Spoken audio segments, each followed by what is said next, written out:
வணக்கம். ஜாவை இஜட் from Javadhupatti Pudur. Power writer அப்படிங்கிற அந்த யூடியூப் சேனல் மூலமாக உங்களை மீண்டும் சந்திப்பு ரொம்ப மற்ற மகிழ்ச்சி. அதோட எங்கள் சேனலை சப்ஸ்கிரைப் பண்ணுங்கள், பெல் பட்டன் அழுத்த மறந்துடாதீங்க. அதோட எல்லாத்துக்கும் ஷேர் பண்ணுங்கள். பொதுவாக ஒரு பெண் கர்ப்பம் அடையக்கூடிய வயசு அப்படிங்கிறது இன்றைய அறிவியல் உலகத்தில் 30 வயசு, அவ்வளோதான். அதுக்குள்ளே 2 குழந்தைகளை பெற்றுக்கொள்ள வேண்டும். அதுக்கு மேலே தாண்டக்கூடிய சமயத்தில் அவளுடைய கர்ப்பம், குழந்தை பிறப்பு எல்லாமே பிரச்சனையாகவே அமையும்.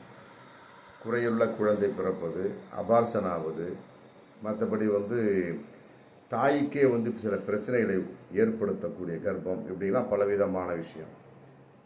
அதன் அடிப்படையில் 30 வயசுக்கு மேலே எந்த பெண் கர்ப்பம் அடைந்தாலும் இன்னைக்கு ஒரு அறிவியல் தகவல் போயிட்டு இருக்கு. அதாவது கட்டாயமாக அந்த பெண்ணுக்கு மார்பக புற்றுநோய் கட்டாயமாக ஏற்படும். ஆனால் இதையெல்லாம் முறியடித்தும் வண்ணமாக ஹிந்தி நடிகைகள், குறிப்பாக ஹிந்தி நடிகைகள், தமிழ் நடிகைகள் நிறைய பேர் பண்ணுறாங்க, அந்த அளவுக்கு பிரபல்யமாக இல்லை. நயன்தாராவை பொறுத்த வரைக்கும் வாடகை தாய் மூலமாக தான் 2 ஆண் குழந்தை பெற்றார ஒழிய அவர் தன்னுடைய கர்ப்பப்பையின் மூலமாக பெருக்கவில்லை. அப்படிங்கிறப்ப அது ரிஜெக்டடு, அது இதில் சேர்த்தக்கூடாது. தன்னுடைய கருப்பையில் குழந்தையை உற்பத்தி செய்து தானாக வெளியே தள்ளுவது, அதுதான் உண்மையான பிரசவம். அதன் அடிப்படையில் தமிழில் நிறைய அந்த அளவுக்கு இல்லை. ஆனால் ஹிந்தி நடிகைகள் நிறைய இருக்கிறாங்க, ஆனால் நல்லா தான் இருக்கிறாங்க. அவங்களுக்கு எந்த ப்ராப்ளம் வரல. அவங்களுக்கு ப்ராப்ளம் வருதாங்க பின்னால் தான் தெரியும். மற்றபடி அவர்களுடைய குழந்தைகளுக்கு ஏதாவது பிரச்சனை இருக்கா, கை இல்லாமல், கால் இல்லாமல், கண்கள் குருடாக, காது கேட்காமல், டவுன் சிண்ட்ரம், மற்ற சோன்ஸ், அதன் அடிப்படையில் பிறந்தாது குழந்தைகள் பிறந்திருக்குது அப்படின்னா இல்லைன்னு தான் சொல்லணும். அதன் அடிப்படையில் எப்படி அவங்களுக்கு மட்டும் பிறகுது அப்படிங்க இன்றைக்கி மிகப்பெரிய ஒரு ஆச்சரியமான விஷயமா இருந்துகிட்டு இருக்கு. அதாவது கேத்ரினா கைப் தன்னோட 39வது வயசில் விக்கி கௌசல் அப்படிங்கிறவரை கல்யாணம் பண்ணி இன்னைக்கு 42 வயசாயிடுச்சு. குழந்தையை பெறக்கூடிய அளவுக்கு கர்ப்பமாக இருக்கிறார். எந்த நேரத்திலும் அவருக்கு குழந்தை பிறக்கலாம். கட்டினது 39, 42 கர்ப்பம். குழந்தை உற்பத்தி ஆகிருக்குதே. பிறக்கக்கூடிய ஒரு குழந்தை ஆரோக்கியமாக இருக்கிறனால டாக்டர் சொல்லியிருப்பாங்க, இல்லாட்டி அவங்க தான் அபார்சன் பண்ணியிருப்பாங்களே.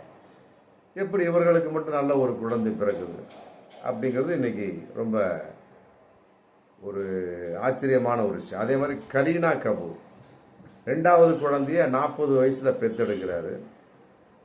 எப்படி 2012 தான் அவர் நடிகர் சயீப் அலிக்கான திருமணம் செய்கிறார், 12. அப்புறம் 2016 ஒரு ஆண் குழந்தை, 2021 ஒரு ஆண் குழந்தை. அதாவது 2021 40 வயசில் ஒரு ஆண் குழந்தை. 2 ஆண் குழந்தை நல்லா தான் இருக்கிறாங்க. அடுத்து நடிகை நேகா துஃபியா, அந்த அம்மா 40 வயசுல தான் 2வது குழந்தைய பெண் குழந்தை பெற்றெடுக்கிறாங்க. 40 வயசில் முதலே கர்ப்பமாகி மற்ற சோர்ஸ் எதுவுமே இல்லை. அதுக்கு முன்னாடி திருமணமாகி பிரச்சனை. நேகா துஃபியா 40 வயசில் 2வது குழந்தையை பெற்றெடுக்கிறாங்கிறப்ப நல்ல முதல் குழந்தை முதல்ல. ஆனால் பிரச்சனைக்குரிய வயதுங்கிறது 40. இன்னைக்கு மருத்துவ உலகம் சொன்னாலுமே இவர்களெல்லாம் எவ்வாறு ஆரோக்கியமான குழந்தை பெற்றெடுக்கிறார்கள் அப்படிங்கிறது ரொம்ப ஆச்சரியமான விஷயம் தானே. அதே மாதிரி தான் ஐஸ்வர்யா ராய், தமிழில் நடித்தவர், பிரசாந்தோட நடித்தவர், 35 வயசுல தான் கல்யாணமே பண்ணார். 32 35 தெரியல. அதுக்கு மேலே தான் கர்ப்பமான ஒரு பெண் குழந்தை. 2வது கர்ப்பத்துக்கு அவர் ஒப்புக்கொள்ளவில்லை. அது கூட புருஷன் பொண்டாட்டி பிரச்சனை இன்னைக்கு போயிட்டு இருக்கு. அதன் அடிப்படையில் அப்புறம் பிபாஷா பாஷா அப்படிங்கிறவர் தன் கணவன் கரண் சிங் கிஷோரை 2016 மணக்கிறாரு. 43 வயசில் தேவி அப்படிங்கிற குழந்தையை பெற்கிறாரு. நல்லா தான் அந்த பொண்ணு இருக்கிறார். அப்புறம் திரைப்பட நடிகர், மற்றபடி நடிகை, நடன இயக்குனர் ஃபராகான் தனது 43வது வயசில் ஒரே பிரசவத்தில் ஒரு ஆண் குழந்தை 2 பெண் குழந்தை, மொத்தம் 3 குழந்தை பெற்கிறாரு. இவருக்கு இப்போதைக்கு 60 வயசு ஆகுது. ஆனால் 3 குழந்தை நல்லா தான் இருக்கிறாங்க. அதே மாதிரி தியா மிர்சா அப்படிங்கிற ஒரு நடிகை 40 வயசில் தன்னுடைய மகன் அவ்யான் அசாத் தாயாராகிறாங்க. மேலும் அதே மாதிரி அனிதா ஹசான் தவி அப்படிங்கிறவங்க 40 வயசுல தான் முதல் குழந்தைய ஆரோ அப்படின்னு பெற்றெடுக்கிறாங்க. இந்த மாதிரி பெரிய டைட்டிலே, பெரிய ஒரு பட்டியலே இருக்கு. ஆனால் இவங்களாவோட எல்லாமே இவங்களும் ஆரோக்கியமாக இருக்கிறாங்க. அது பின்னால் தெரிந்தாலுமே கூட பிறந்த குழந்தைகள் ஆரோக்கியமாக இருக்கிறாங்க. இது எவ்வாறு சாத்தியமானது அப்படிங்கிற இன்னைக்கு மிகப்பெரிய ஒரு ஆச்சரியமாக வைரலாக இருந்தாலும், உடலின் ஆரோக்கியம் முக்கியமா அப்படிங்கிற மிகப்பெரிய ஒரு கேள்வி இருக்கு. நடிகைகள் அவங்க உடம்பை ஃபிட்டாக வச்சுக்குவாங்க, மற்றபடி மனோநிலை கரெக்டாக வச்சுக்குவாங்க. இருந்தாலும் நடிக்கிறது சான்ஸ் தேட போகிற சமயத்தில் அலைச்சல் இருக்குது, மனோ ரீதியாக பாதிப்பு இருக்குது. அதன் அடிப்படையில் தான் கல்யாணமே தள்ளி போகுது. இருந்தாலுமே கூட அவர்கள் அதுக்கு பின்னால் கல்யாணம் பண்ணியும் குழந்தை நல்லா தானே இருக்குது. அப்படிங்கிறப்ப அறிவியலுடைய அந்த அறிக்கை, மருத்துவத்துறை அறிக்கை தவறானதா அப்படின்னு பார்க்கக்கூடிய சமயத்தில் மருத்துவ அறிக்கை தவறானது கிடையாது. சில பேருக்கு அது கைவல்யம் ஆகிறது அப்படிங்கிறத நம்ம சொல்ல முடியும். அதாவது தம்மடிச்சவன் புகையிலை யூஸ் பண்ணவனுக்கு எல்லாருக்குமே புற்றுநோய் வந்துடாது. ஆனால் புற்றுநோய் உள்ளவர்களில் பெரும்பாலானவர்கள் புகையிலை உபயோகிக்கக்கூடியவராக இருக்கிறார்கள் அப்படிங்கிறத கூர்ந்து கவனித்த ஒரு ஆராய்ச்சியின் வெளிப்பாடு. அதன் அடிப்படையில் மினிமம்ங்க ஒரு பெண்ணாக பெண் அப்படிங்கிறப்ப 30க்குள்ள 2 ஆண் குழந்தைய பெண் குழந்தைய பெண் ஆண் ஏதோ பெற்று எடுத்துடணும். அதற்கு மேல் கர்ப்பம் அப்படிங்கிறது எல்லோருக்கும் அது சாத்தியம் கிடையாது.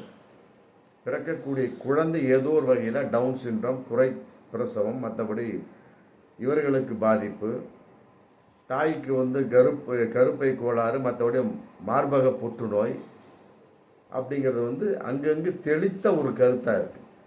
எல்லாருக்கும் கிடையாது. அப்படி இருந்தால் இத்தனை சொன்னேனே அத்தனை ஹிந்தி நடிகைகளுக்கு வந்திருக்கணுங்க. யாருக்குமே வரல, குழந்தை நல்லா தானே இருக்கு. ஆக இந்த கருத்து என்பது ஒரு பொதுவான ஒரு கருத்து. அதன் அடிப்படையில் பார்க்கின்ற பொழுது கட்டாயமாக எல்லா பெண்களுமே 28ங்க மினிமம், அவ்வளோதான். 30ங்கிறது கொஞ்சம் ஓவராக வச்சுக்கலாம். 28க்குள்ள கல்யாணத்தை பண்ணி 2 குழந்தையை பெற்று எடுத்துடும். 30க்கு மேலே எந்த ஒரு பெண்ணுமே கர்ப்பமாகக்கூடாது. ஆமாம், அதன் அடிப்படையில் பார்க்கின்ற பொழுது உடல் ஆரோக்கியம் நல்லா இருக்கும், குழந்தை ஆரோக்கியம் நிலைய 30 வயசுக்குள்ளே பிறக்கக்கூடிய எத்தனையோ பெண்களுக்கு குறை பிரசவம் நடந்திருக்கு, அபார்சனம் நடந்திருக்கு. இது எங்கே போய் முட்டிக்கிறது?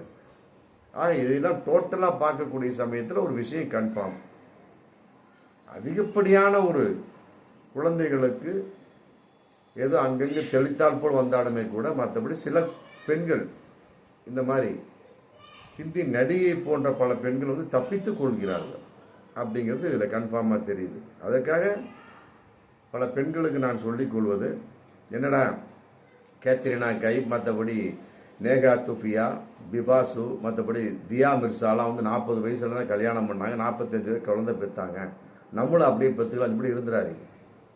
மிகப்பெரிய ஒரு தவறான கருத்து. சில பேருக்கு வாய்க்கும், சில பேருக்கு பொய்க்கும் அப்படிங்கிற மாதிரி தான் இதுவும். அதனால் எவ்வளவு சீக்கிரம் நாம் ஒரு பெண்ணாக பிறந்ததுக்கு பிறகு எவ்வளவு சீக்கிரம் கல்யாணம் செய்து கொண்டு குழந்தையை பெற்றுக்கொள்ள முடியும். கல்யாணம் செய்து கொள்வது பெரிதில்லை. பல பெண்கள் கல்யாணத்துக்கு பின்னாலும் குழந்தை பிறப்பை தள்ளி போடுகின்றார். அது மிகப்பெரிய ஒரு ஆபத்து, நல்லா புரிஞ்சுங்க ஆச்சுங்களா. அதனால் நீங்கள் கேட்குறப்ப நேரத்தில் குழந்தை வராது. குழந்தை என்பது மிகப்பெரிய ஒரு தெய்வீகமானது, மிகப்பெரிய ஒரு செல்வம். கல்யாணம் பண்ணாமா டக்கு டக்கு குழந்தைய பெற்றுட்டு அப்புறம் நீங்கள் குழந்தைய இல்லாமல் என்ன வேணாலும் பண்ணி 2 குழந்தைய பெற்றுக்க. அது ஒரு குழந்தை பெற்றுக்காதீங்க, 2 குழந்தை பெற்றுக்கிட்டீங்கன்னா ஆளாளுக்கு ஒரு துணைக்காக வரும். 1 பெற்றால் அனாதை, நல்லா புரிஞ்சுங்க. 2 பெற்றால் ஆதரவு, 3 பெற்றால் அதிகம். 2 கன்ஃபார்ம், 3ங்கிறது உங்கள் சௌரியம். அதனால் எல்லா பெண்களுக்கும் சொல்லிக்கொள்ளுது, சீக்கிரம் அந்த ரேஞ்சுக்கு 25, 24 அந்த ரேஞ்சுக்கு கல்யாணத்தை பண்ணிடுங்க. 30க்குள்ள 2 குழந்தைய பெற்றுக்க, அவ்வளோ. அதுக்கு மேலே தாண்டக்கூடிய சமயத்தில் அவன் மருத்துவ துறையின் ரிப்போர்ட் படி எந்த நேரத்திலும் குறை பிரசவம் ஏற்படலாம், பிறக்கக்கூடிய குழந்தை ஆரோக்கியம் இல்லாமல் இருக்கலாம். ஆமாம், அது அவரவர் தலை விதி, தலைப்பயன் கேட்டு வந்த வரத்தை போன்றது தான் நம்ம முடிக்க முடியும். பார்ப்போம் மீண்டும் அடுத்த வீடியோ. நன்றி.